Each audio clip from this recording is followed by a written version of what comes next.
Welcome to the Forbidden Frontier. Adam, let's start out with that White House, man. Let's start out with the White House story. We got to, right? There's so many different theories. Yeah, I haven't been able to dive into it as much as you, so, man, go get it.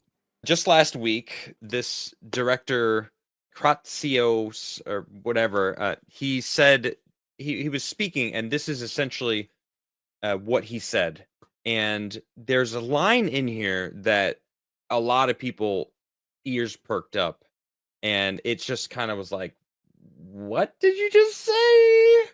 Our technologies permit us to manipulate time and space. They leave distance annihilated, cause things to grow, and improve productivity. Now, this whole speech was about regulations and stunting the growth of society, and I agree, and that's what Trump was trying to deregulate stuff, you know, not just for oil, but for American production, and he's trying to return production and stuff. And this was just one of those lines that, on the surface, you know, was he talking about trains moving and stuff, manipulating time and space, as if like, so humans don't have to grow their own food, you know, kind of like surface level? Or are they trying to actually say like, hey, they have technology that can actually manipulate time and space? No one's asked the White House these questions. I've been waiting.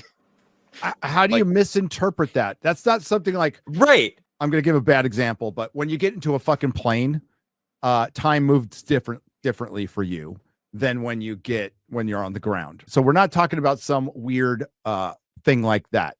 You wouldn't just come out and say, hey, we can manipulate time and space. What? Is it a metaphor? It's not a fucking metaphor. Yeah. Is it but like, who says that? A metaphor for what though? That's what I mean. Like, it doesn't make sense to say to use this terminology if you're trying to talk about like how good society has become with the technologies. It's like, well, why do you say it like that? Right? We've been talking about, you know, the UAP stuff and disclosure coming in, and the technologies that these companies have, because, you know, they push it off to companies like Raytheon and whatnot, right? So they don't, well, the government doesn't have this technology. Well, yeah, because you pitched it off to someone else to use this. Like, there's Ashton Forbes. He believes that the government has warp technology. That Malaysian air flight. Is he?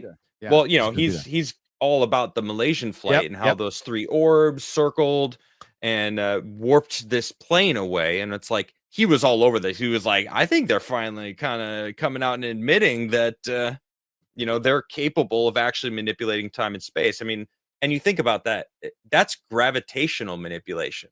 Manipulating something we apparently don't know what it is and what the cause of it is, but somehow we can manipulate it now. So, which means we know a lot more. Now, I fully believe that Raytheon and all the other companies that are used as third party, plausible deniability, are decades ahead of what we have now in practical application and public application. Right. The first thing it's going to go towards is weaponry and technology for the military, and then it'll be farmed 100%. Out and see if it can be commercialized somehow. If it's not considered a danger, the reason a lot of this stuff doesn't come out, obviously, is because we don't want our enemies getting hold of it. Yep. It would make one person so powerful that they couldn't release it to the public. Like, if anyone could open a portal to anywhere, then they cannot allow that, because then all security's gone. No such thing as privacy anywhere, right? We're getting that on the digital side too, with the new chips that are coming out. Microsoft's Majorna one. Have you heard of this? No. Have you heard of they created a new type of state, solid, liquid, gas, plasma. They are above and beyond what we are capable of. And what they do is, instead of being zeros and ones, right? Computers are in binary code, zeros and ones. That's what all information's in. This new chip that they've created, I think Google actually also has one called Willow. They exist in both 0 and 1 at the same time. Was that like the quantum computing?